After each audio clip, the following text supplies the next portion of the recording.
Hello, Screen Junkies, and welcome to SJU. It is a busy day in entertainment news, and we're here to talk about everything. I'm Dan Murrell. I'm hosting today because Roth is hanging out with Paddington, her favorite fictional character, or just person in the world, and Joe Starr is a little under the weather. So, but look at this panel. I got on my left Billy Business. It's kind of like a quasi TV fights reunion. It is. I feel like we should just argue with each other the entire time. I'm all in. Friends is trash. Prove me wrong. I did. I already did that. Always delighted to have Roxy Striar joining us. Yeah, I chose you guys over Paddington. So what does that say about me? Thank you, Roxy. Yeah, we you're appreciate welcome. that. And Spencer J. Gilbert. Good to be back. So, guys, the headline this morning is that DC has a new film president. Walter Hamada, he's a New Line production executive. One of the key executives that pushed forward It, which of course was a smash success, the Conjuring franchise, the Annabelle movies, has been moved over, shifted to kind of be the film president for DC Films. Obviously coming off a massive success with It. That's a movie that is going to outgross, believe it or not, this is crazy, globally is going to outgross Justice League. Is now going to oversee those movies. John Berg, who was doing that, was moved kind of out of that role late last year. They are at a kind of a pivotal moment. Justice League is now looking like it's topped out at about $652 million globally, which is lower even than I think a lot of the pessimistic box office predictions put it. And we're kind of it seems like they're at a juncture both creatively and financially.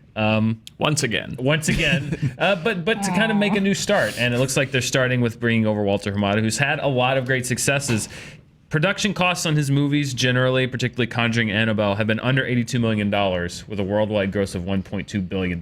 So this is a guy who knows how to take a low-budgeted movie and make a lot of money with it.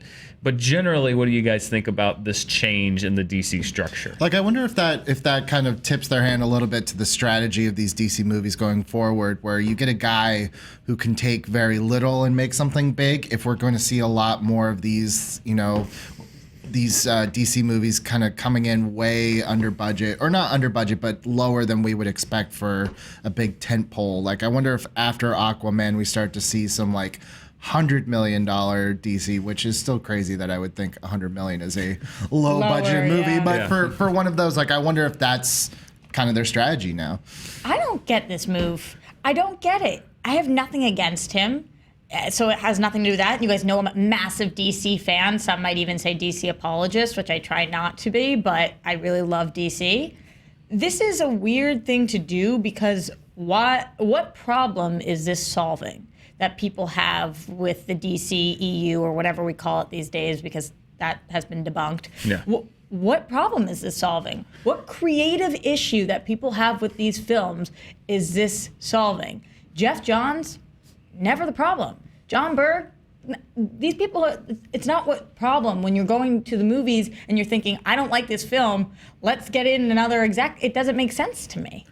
Well, I agree that it seems like the downfall, at least of some of these movies, or something that's kind of muddied the waters on a couple of them, has been what some would say interference, what they would probably call notes. But the production side, we know from the behind the scenes of Suicide Squad that the producers got involved and there were different cuts. And then there's been some reports with Justice League that the tone was due to people at the studio saying, I don't know about this. Can we adjust this? Can we go that way? And the end product ended up being kind of, a lot of what for a lot of people were very clashing tones. I don't know, Spencer, what do you think?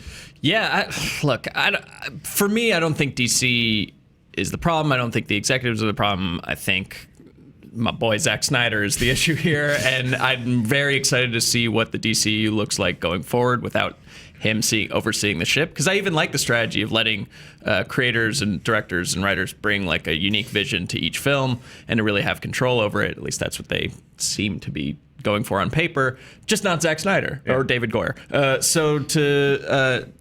I don't think the executive shuffle is the problem. I think at the end of the day, like, you gotta get really good writers and directors and give them the reins. That said, if he can do like some kind of like cool low budget take on a DC movie, or like bring like a horror aspect to it, and Superman unhinges his jaw and has like 17 rows of teeth, all right. I mean, they still have Justice League Dark that's kind of sitting on the shelf, and I don't know if any of you guys saw the animated Justice League Dark, which was like a year or so ago. It was really good. I kind of wish they would go the strategy that they've gone with their DC animated movies, where some of them fit in like a big story like Flashpoint, Justice League War. Then they have their one-offs like Under the Red Hood, and yes, to varying degrees of success, because Killing Joke was bad and there are bad ones, but there's a variety and they don't always have to fit in. And whenever a new one comes out, I'm not like, well, does this fit into the overall story? It's just like, it's a good story. It's like, oh, this one goes with those, or this one's its own thing. Yeah, I think that one of the good things about this is that it probably is keeping James Wan happy, which is somebody I would like to keep happy, because he is not Zack Snyder, and he's on the Patty Jenkins kind of team of individual directors that we love their work, and now they're coming into the DC blank you, whatever you want to call it. So I like that, because they've obviously worked together in the past, and probably it's somebody he's comfortable with. And if you remember really early on, James Wan was walking, and he was like, I'm just disagreeing creatively with the studio and whatnot. So then once he finally came back, he hasn't wavered since. But I think that this is a good call to keep him happy, at least. Well, here's what Toby Emmerich, who's the head honcho over there, the Warner Brothers Group president, had to say. He said, I'm confident Walter and Jeff Johns, working with our filmmaking partners, will deliver films that will resonate with both broad global audiences as well as DC fanboys and fangirls. So, first of all, that's how strange. It seems to almost be using that derogatively, but that also shows you kind of what this focus is going to be. It's going to be team based. It's Jeff Johns, obviously. The intention is that he is going to work in conjunction still with Walter Hamada, with the filmmakers, but also obviously they now have an eye on the fact that we have an audience to serve that's not just our core fan. I think that that's a hard place to put Jeff Johns, though, because talk about eating some humble pie. It's like a year ago we were talking about him being the savior, the white knight coming in and helping this whole situation, and now it's like, you're going to help the guy who's helping the situation. Yep. And he just kind of has to grin and bear it, like, all right, that sounds good to me. And everybody, to the best of my knowledge, loves Jeff Johns. Jeff Johns is great. So I think that it's a hard move for them to put him in that place.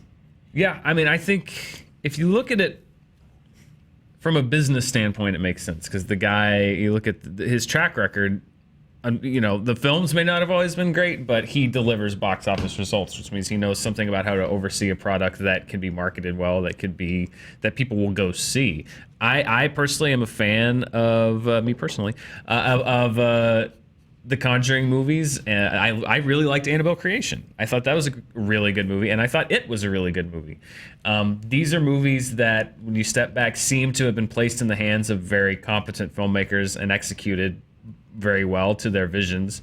But at the same time, were marketed well, where the release strategy seemed very sound with them. They seem to be put out at the right time. So maybe that's part of why they're bringing him in, is like, Jeff Johns and our filmmakers who can handle this creatively, but we need someone that can come in and say, because one of the things that people said with Justice League potentially was, why wasn't this pushed? Why did we stick to the release date? Was that the right release strategy? Would we have ended up gaining more by waiting than by pushing ahead to this date? And maybe they just think we need somebody there that can make those kinds of decisions, what's best for this universe. The Christmas bonus argument. Yeah, exactly. Like, maybe we don't think about Christmas bonuses, and we need somebody there that can take a big picture look at this and say, maybe we shouldn't do that movie, or let's step back. And I don't think this is a bad thing. I just don't fully think it's going to solve the problems that people are having. Like, anybody who looks at this and is like, now I can trust the DC EU. But you have to think, anyone that went to Justice League or Suicide Squad, any of those movies, and walked away disappointed and said, I don't want to see these movies anymore. Clearly there's a section of the audience that did that because they didn't show up for Justice League. They don't know or give a shit who Walter Hamada is. They will never hear that name in their lifetime. Yeah. How do you kind of wash off, whether you like the DC movies or not, completely irrelevant? There is kind of this stigma that something's wrong with them, or else people wouldn't have not shown up for Justice League. How do you wash that off? Well, I know this sounds stupid and trite, but people go to see good movies. So by getting someone in who is a seasoned movie producer who's more like Jeff Johns. They were talking about him being the Kevin Feige of DC, but Jeff Johns comes from the comic universe, and Kevin Feige was a seasoned movie producer. He had made comic book movies over and over again. So to get someone like Walter, it's like a return to making good movies. Yeah, and I think that honestly, that stigma, these movies are in trouble, was never more prevalent than before Wonder Woman came out, and that was the highest grossing movie of the summer. So I tend to agree with Spencer. It's people hopefully see good movies. They don't always. Blade Runner 2049 would tell you that differently, but generally the good will out and the bad will kind of sink. Generally, there's always exceptions either way. I love what you said about it. That's great. It's great that it's making more internationally. Because when you have a great movie, it should do better than a movie that people don't like. No matter who is the star of the film, no matter Superman, Batman, whatever, whoever's in it, a great movie that people are loving should make more money than a movie that has what on Rotten Tomatoes at this point?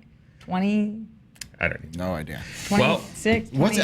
What comes after Aquaman? I don't even know DC's slate Wonder Woman anymore. 2, I believe. Yeah, we have Wonder Woman 2, we have Flash. Flashpoint, And then that are Batman. coming. Yeah, possibly, Maybe. but We then don't there's know. Nightwing Yeah. movie on, and Shazam is the other one that is coming. Well, we'll have to see if those. It's like, is it coming? Is it coming? don't know. Or is it like maybe? I don't Shazam's know. supposed to be next in line, and there's a cast now, so that means that it's coming more, I guess. And then like Margot Robbie's got a bunch of different things going on too. So Gotham City Sirens is also on the up close slate. Who knows? Is Suicide Nobody Squad knows. 2 coming or That's coming? coming. That's just coming. That's just coming. that is I don't think it's coming. coming. I Right? think it's got a date. Does it have a date? Yeah. No date. It's just coming. Okay. Yeah, it's just coming. Shazam is coming. Suicide Squad 2 is coming. Yeah.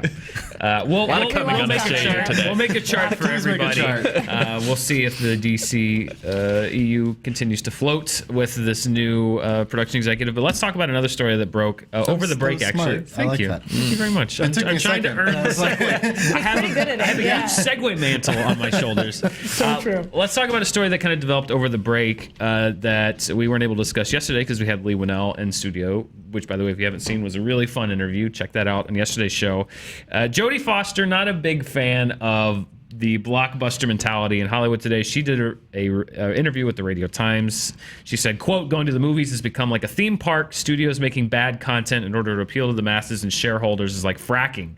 You get the best return right now, but you wreck the earth. It's ruining the viewing habits of the American population and then ultimately the rest of the world. Foster went on to say that she isn't What do you really interested- think, Judge? I know, right?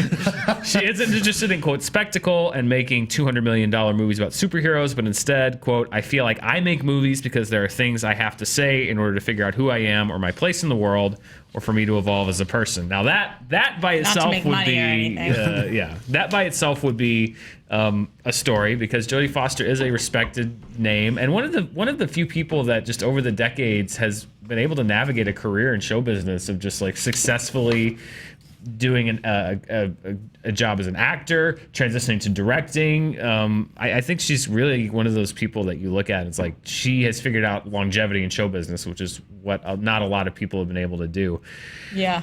But then things got more interesting. James Gunn, obviously, director of the Guardians of the Galaxy movies, jumped in, responded to her in a series of tweets saying, I think Jodie Foster looks at films in an old-fashioned way where spectacle film can't be thought-provoking. It's often true, but not always. He also said, for cinema to survive, I believe spectacle films need to have a vision and heart. They traditionally haven't. And some of us are doing our best to move in that direction. Creating spectacle films that are innovative, humane, and thoughtful is what excites me about this job. But I respect Foster and her talent and what she's done for films, and I appreciate her different way of looking at Hollywood's landscape. So we have Jodie Foster, who's, I would argue, kind of from the old school, saying that big $200 million spectacles are ruining the world as far as movie watching, and James Gunn saying, I don't think that's particularly true anymore, and that they are capable of having heart. What do you guys think? I mean, neither of them are wrong because like she's clearly just stating her opinion and how she feels about this. So again, James Gunn's not wrong. He's made some giant spectacle movies with a lot of heart, but like you don't need to chime in and be like, actually, the way you feel is incorrect. Well, I do think that she uses superhero as a broad term for movies that maybe necessarily like. I would say that there are like to me when she talks about a movie like fracking. And why are you laughing at me? I'm not. I'm just laughing because I do think she's wrong. I think she's completely wrong. Yeah. Well, when I think of like a movie like fracking, like they're just putting this out there and it's maybe fine now. I think of like Pirates of the Caribbean over the summer, a movie where it had no heart, it had no soul. It was made purely to it's just time to make another Pirates to make that billion that we need, and it didn't necessarily work out.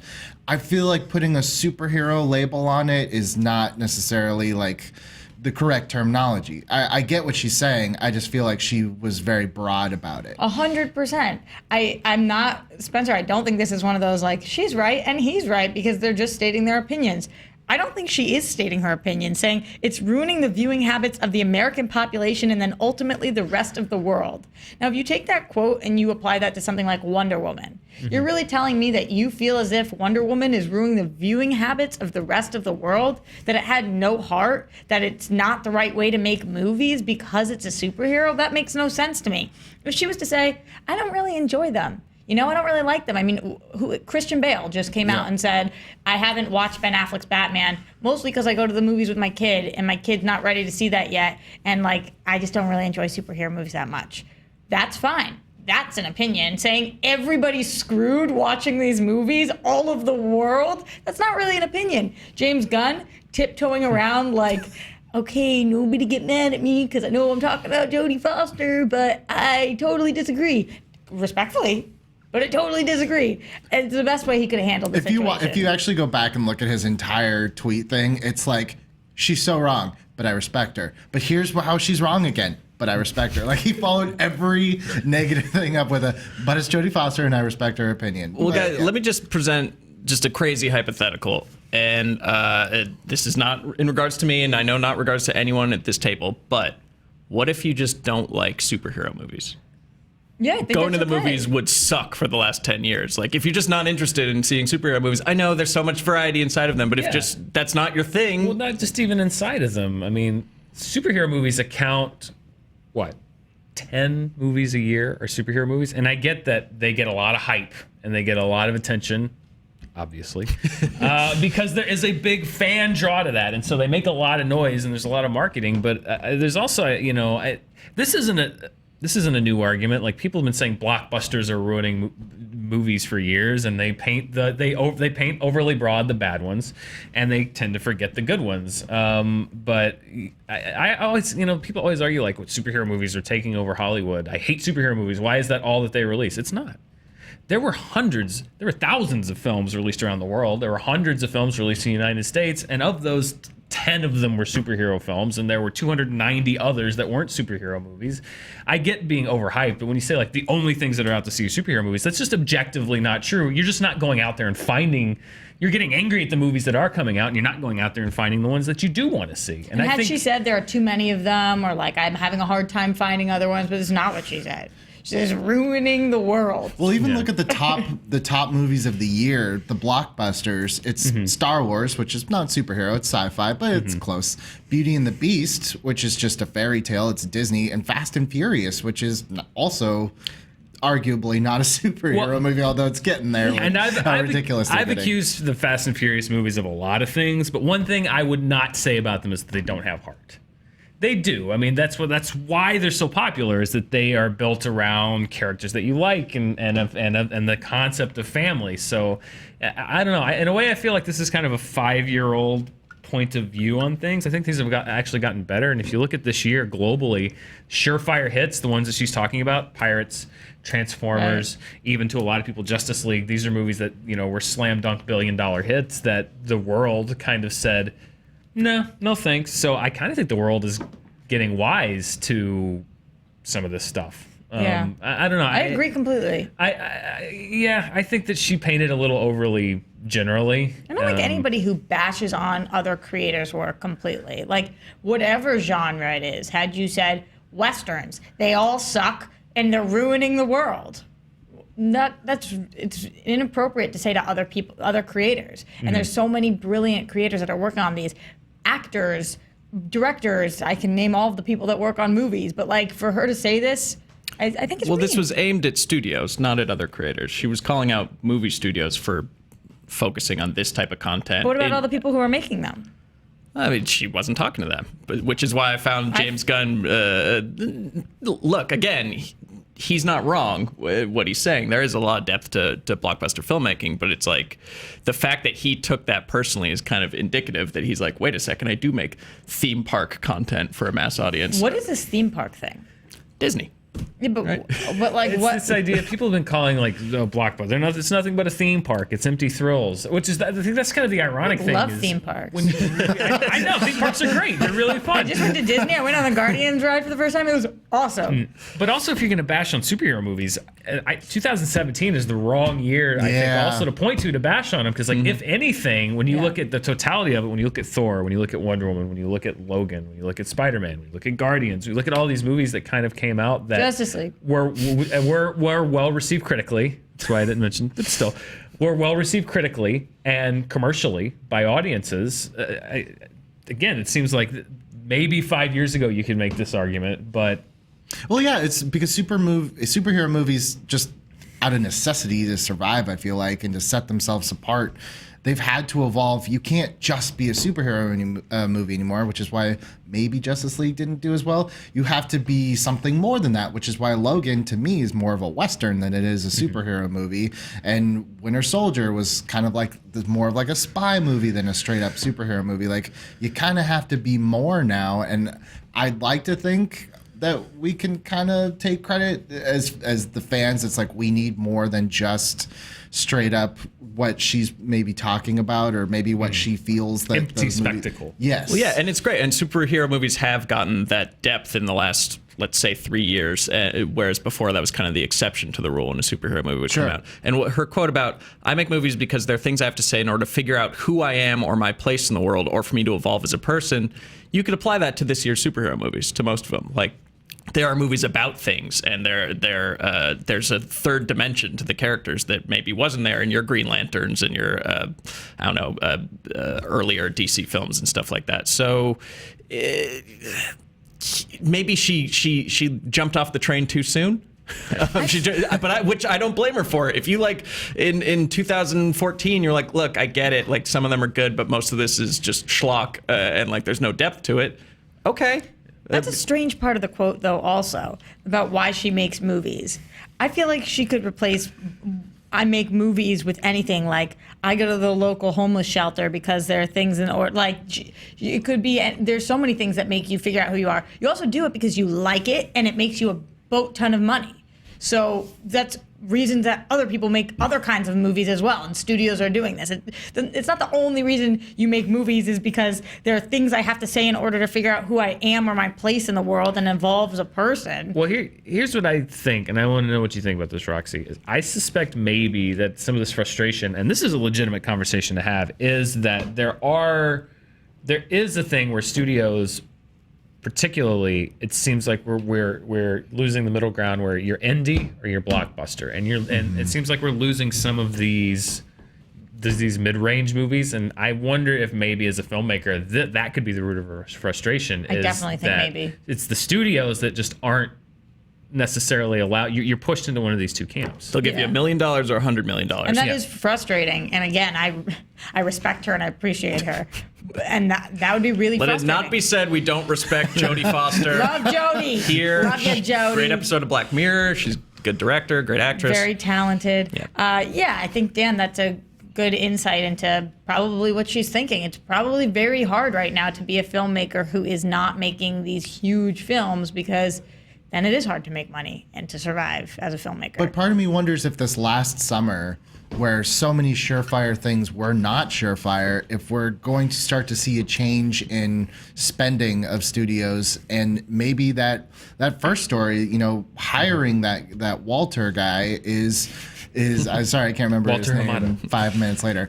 If that's part of this, it's like you're not going to see the reaction to a bad summer the next year. It's going to take some time, but there've been a couple bad summers with a couple surefires that weren't surefires, and I'm wondering if now we will start to see less spending, and this is maybe it won't be like you either have $1 million or $100 million. Maybe we realize that that's just not working. Well, what there is sorry to step on your transition. Speaking of less spending, Good one.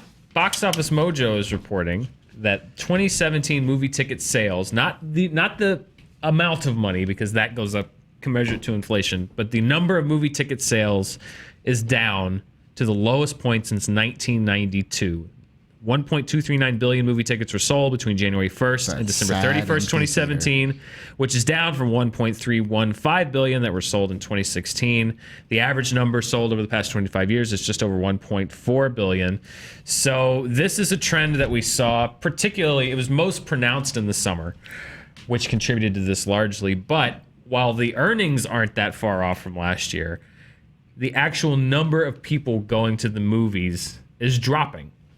So here's the question. Is it a result of what Jodie Foster's been saying, that big budget superhero movies are ruining people for movies? Is it a combination of other factors? What do you guys think? Well, what I'd be curious of is the numbers on how many movies were released, because haven't they been making fewer and fewer films per year recently? Well, it depends on what size movies. Yeah. Studios generally are relying, or have been relying, a lot more on tentpoles, but you've also seen a lot more smaller people like Neon and A24. These guys kind of pop up and make these independent films. So, well, let's say just like yes wide release films, like that were released nationwide. Haven't there been fewer and fewer of those? I don't have this. I don't know that. I don't have know. the statistics on that. That would be interesting to look at, because it could be partially that, but I really feel like this is because of digital. Mm-hmm. That is why. Last night I went to go see The Post, and then I came home and I watched the first episode of Black Mirror.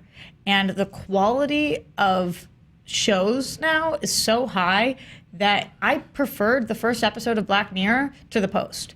Even though it was a good movie, I felt like Black Mirror, I got it more. It connected with me more. And I feel that way all the time when I'm watching Hulu or Netflix or HBO or any of these shows, and they're hour long. This was even longer than that. It was like an hour and 20 minutes. It's like watching a movie, or even movies that you can watch. This happens to me all the time where I'm feeling kind of lazy and I'm like, am I going to go to the movies tonight? Maybe. And then you put something on and you're like, nope, not doing that, because I can watch so many things I've never seen. They're all at my fingertips now. 100%. I think for me, I'll never forget this year's Memorial Day weekend, specifically because I realized just how garbage things were. Two movies I saw over Memorial Day weekend were Pirates and Baywatch.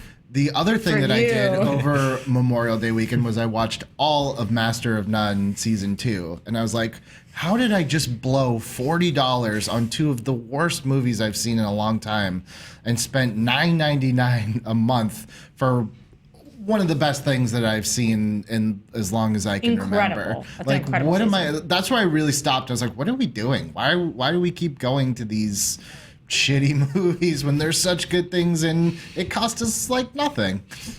Yeah, I think that, and there's been commensurate with that, like a big talent drain, at least on the writing side, where people want to be the next great showrunner. They don't want to be the next great screenwriter. Like, they want to create something that they can explore and build a world over 5 seasons, instead of like, you have to tell this whole story in 2 hours and then get out. Which is crazy, because TV used to be like why do you want to do TV? Why don't you want to do movies? That's nuts. Well, and I have something else to add as the resident grumpy old man. But this is a thing that movie theaters, like, you see, like, there's. I went to when I was home in Little Rock. They had a movie theater. It was a Regal, and they're just like, we now offer premium food. We offer chicken strips and nachos. And you look at all these theaters, and they say, well, the ticket prices are rising, so theaters are starting to add premium thing, like premium food and premium couch seating. And it's like, the majority of moviegoers don't want that. Like, for me, if it's like, what would make you more likely? Because I'm very spoiled. I get to go to a lot of critic screenings, and generally, first of all, usually phones aren't even allowed in there. If you pull one out, you're going to get like blacklisted and prosecuted, because they think you're pirating the movie. Right. So when I go to see a movie, just on my own with the time, hoi polloi. No, I'm not saying that. I'm saying I get very spoiled by going to these critic screenings. But I go to a lot of I have Movie Pass, so I got a lot of other screenings, and theaters are not enforcing. Like, they have a thing at the beginning that says no texting or talking during the movie. But I have not gone to one movie, regular movie, where somebody has not pulled out a cell phone or started texting or something in the middle of the movie, and it's extraordinarily distracting. And theaters don't enforce this. Like, I have probably told a dozen people, I did it just last week, to please put their phone away, and because it takes away from the movie going experience. And the last guy I went down there, he's like checking his Facebook. Like, literally, he's 2 rows in front of me. He pulls out his phone in the middle of the movie and is like, he's not texting or anything. He's just like looking at Facebook. And I go down there and I ask the guy, like, hey man, can you please put that away? That's really distracting. And he looked at me like he was just like, oh my God, I'm so sorry, and like puts his phone away. And it's because these movie theaters aren't enforcing this, it's normalizing it to people. Yeah. And then I'm the asshole because I'm the guy telling them to put the phone away because these rules aren't being enforced and people think it's all right to just do that when it's not. But that is driving people away. I think It drives The people away theaters from are movies. already suffering, and you're asking them to hire a army of paid snitches to sit in What the I'm theater. saying, it's not snitching, it's enforcing your rules. And secondly, Plainclothes cop. no, they Like should. air marshals. They should. Because what you are asking people to pay $10, $12, $13, $15, $18 Money? for a movie going experience where people are going to be pulling out their phones. You should have people sitting in there. I don't want chicken strips and I don't want couch seats. I want you to put a guy down in there that says, if you pull out your phone, hey asshole, put your phone away. They just said it 10 minutes ago before we started the movie, and they're not doing that, and it is discouraging for people to go to the movies because people don't. I care. agree, and you Okay. should be the. You're making me be the hero. policeman. I feel like You're the theater. hero we deserve, but that's so expensive to hire somebody to Okay. sit in every Take the single chicken movie. strips off the menu and pay a guy that I can sit actually in the enjoy movie. the hot dogs, I will say that. But before I went to see The Last Jedi, this one guy stood up. It was about to start, and like literally the text is scrolling, and he was like, I have a boner right now. I'm so hard. This is amazing. And like it distracted the F out of me, and I missed 3 lines of text. Yeah. And I was so frustrated because everybody was dying laughing, and they laughed so long into it. no. I missed and I was like, what? And then like halfway through, he was like, I still have a boner. And everybody was Okay, the callback. The though. callback was Yeah. funny. The first Everybody part was not. laughing, and at first I was like, "This is funny," and then I was really annoyed because I missed part of it. I was like, "I have to go see this again right now." Like, I don't know what just happened. He was probably hired by Disney to do that, so you'd have to go back and see Possibly, it again. but Dan, like, because I'm not usually the grumpy old man, but I'm kind of with you. There's nothing more frustrating than when you're sitting and you're watching a bunch of phones. It's hard. Now, I don't know if I go as far to say that somebody needs to enforce it. I just kind of like roll my eyes and get pissed because I do think that there are going to be less people going to the movies, and then our ticket prices are going to go up because they're going to have less people going, and their You prices think people are aren't going going to to go to the movies because they can't take their Yes. phone out? Yeah, because people get embarrassed about things like that. Like if They you tell should be somebody- embarrassed about things like I'm that. not saying they shouldn't. But if they go and somebody says, hey, get off your phone, they're probably like, screw this theater, I'm never coming back. Then please tell me what theater chain that is, and I will buy twice as many tickets and Hey, subsidize the Alamo a-holes had that that aren't on their commercial where they phones just there. totally humiliated that girl with her voicemail. The Alamo? Yeah, They should have. Yeah. What if there's a thing that's like a nun's habit that you like pull over your chair if you want to check your phone, like a phone zone bubble, like a. That's distracting too, Spencer. Here's- No, it's here's what like they when should there's do. like cars broken down the side of the road to like prevent rubbernecking. They just put a curtain around. That's it. less at expensive the than just very hiring least. a kid in plain Yeah. clothes. At the very least, they should have a place in the back, like the last 4 phone rows zone. of the theater, the phone zone. That's just like, if you can't stay off your phone for 2 freaking hours, if you just can't not check your texts for 2 hours, then you have to sit in the back 4 rows of the theater and let the people that actually like came to watch smoking the section movie. on airplane. Right, Yes, Dan, like I- the splash hypothetical. zone. Hypothetical situation here. So you have a wonderful girlfriend who does not do this, but say you didn't, and you were going on a first date with a girl, and she pulled out her phone during a movie and started checking her Facebook. Deal breaker. What do you deal breaker? Totally. As a That's a friend, deal as breaker, just ladies. a person, as a person. Yeah. Like, I'm not even talking about in a romantic situation. Yeah, like like if if you're Billy a friend did of that, mine, if deal I'm going to breaker. Billy at the movies and he pulls his phone out in the middle, the Billy and I aren't going to go see movies together anymore because I can't do it. I can't do it. No, it's like it's just so inconsiderate and rude, and I think that's one of the reasons you have to enforce these things. I like the back 2 rows being the phone zone. I think that's the good. I like a phone zone too. is actually a good marketing thing too. Yeah. But in a way, be also, in our it's like phone zone. negotiating. It's like we do not negotiate we with shouldn't terrorists. negotiate at all. It should just be a no phone. It's like, my God, 2 hours. You just paid $20 to see this movie, and you spend half of it looking at your phone. Yeah. I've had to do it in The Revenant. I had to do it during The Hateful Eight. It's like these are Do not. what? Tell people to take their to put their phones away. What movie were you seeing the other day where the guy was on Facebook? What movie was that? I'm trying to think. Did you shout down to him, or did you? Get No, up I and go you down. walk? I lean down, and I'm just like, excuse During me, the can movie? you? Yeah, during the movie. I was like, can you please put that away? It's really distracting. Wow. And the guy just I goes would like, be oh, I'm so sorry. I had no idea. mortified. I never would do that during a movie. I'd never be on my phone. But if somebody came to me, I'd be like, I'm so sorry. I'll never do it again. I There would you be go. so ashamed. Doing the Lord's work. This sounds terrible. I shushed a child during Justice League. Was it a children's movie? No, it's Justice League. Oh, come on. No, the kid was with her dad, and the kid was talking full volume throughout the entire movie. Thank you, JT, for undercutting what I said. The kid was talking full volume during the entire movie. An hour into the movie, the kid is talking throughout the whole thing, full volume. People are like looking, people are, like kind of like, and the dad's doing nothing. So I just went, shh. And you know what? The kid quieted down. Really? If you tell people that it's bothering them, people just don't. Why wouldn't the dad say it to the kid? Exactly. That's what I was waiting for. I was waiting for the dad to say something to the kid, and he just didn't. didn't? So I shushed the kid. You gotta shush a kid sometimes. I am with you on that one too. Yeah. People are so used to being in their bubble now that they don't even think that there are other human beings Yeah. around them that they might be disturbing. And You can't shush a baby, but you can shush like a small child. this was a sentient child Yeah. that knows what shh means. Yeah. And the dad wasn't going to say shh, and it was an hour into it, so I did. I'm in. I don't have any sympathy. I don't have any sympathy for people that act like a-holes in movies What's that? because Sorry, Dan. it's too expensive. Yeah, wait, sorry. We gotta just. Got a thing. Yeah. All right. Well, that's Put the me the end of. phones on. While they're checking their phones, I guess it's time. We've been going for what, 3 hours? Yeah, but before we go, real Yes. quick, I just want to show Janine, one of our fans, Janine. Did some- Devine? Oh. Yeah, Janine I love Devine. Janine Devine. If we're talking about superheroes, she made us superheroes. If you haven't seen it, Oh wow! Look at that. Whoa. I'm pretty cool. television. Like, Television. Television. I'm got Tool Time. television. Joe is the Star Warrior. I think I'm Chartman, right? You're Chartman. I'll take that. JTE is the sickest looking of us all. He's the villain. engineer. He's the only villain that we have. Damn. What do you Juan think those over there with claws the do? Game Master. I like We have that. the Like a Snarkinator. Liberace Iron Man combo. Yeah. Using his Snark powers right now.